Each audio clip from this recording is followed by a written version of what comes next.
Day 4 na po at talagang hindi na po makukuha sa pasalak-salak to. Kailangan na pong itsahan ulit ng dala itong mga nasyosokdol na alagang banami ng amo ko. No? Kaya tara, puntahan natin kung saan sila nag-iitsa ng dala at ma-miss kayo. Talagang buhay pa rin po after 4 days itong mga banami. Good morning, Pen-Pen. Good morning, Apong Earning. At syempre sa asawa kong nag-iitsa ng dala at talagang gigil na yan kay Mama Dabs dahil wala na raw ginawa kundi mag-cellphone. Ayan, ikaw ngayon ang artista ko for today's video. Ayan po yung mga banami. Talaga pong sariwa pa po siya, no? Kung tutuusin, 4 days na po itong talagang nawawalan sila ng oxygen sa tubig. Pero buti na lang po talaga at talagang sariwa pa po at pwede pa pong ibenta. Actually, last day po, 370 pa po ang kilo nito nang nabenta nila, no? Kaya buti na lang, naisip ulit ng aming amo na paitsahan ulit ng dala. Kasi nga naman sayang, pwede na kasing gawing cash, pera.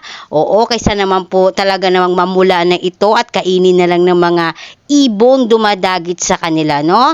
Ganyan po talaga dito sa Bulacan. Kung tutuusin kasi, hindi pa talaga siya dapat harvest time. Kaya lang dahil nga ganyan na, lumilitaw na sila at medyo talagang walang oxygen yung tubig sa sobrang init. Kailangan agapan din naman. Ganun talaga sa buhay. Kailangan talaga habang nakikita mong pisik-pisik pa at buhay pa ang banami, ayan, agapan. Total may dala naman po. Normal size lang po ng hipon ang nakukuha nila kasi talagang hindi pa sinagad yung buwan para lumaki sila. Actually, itong mga banami na po na ito, pwede pong lumaki ito as in jumbo. Minsan nga kasing laki pa siya po ng mga sugpo. Kaya lang dahil ganyan ang mga pangyayari ngayon dito at talaga namang hindi maiiwasan, kaya kailangan talagang agapan para-paraan. At hindi rin po biro talagang mag-itsa ng dala kasi super bigat po ito. Hindi lang po 5 kilo ito pag initsa. Kaya pati ako kayang itsa ng mister ko pag talagang nasagad na rin ito kasi talagang suwabe mag-itsa po ng dala ito, no?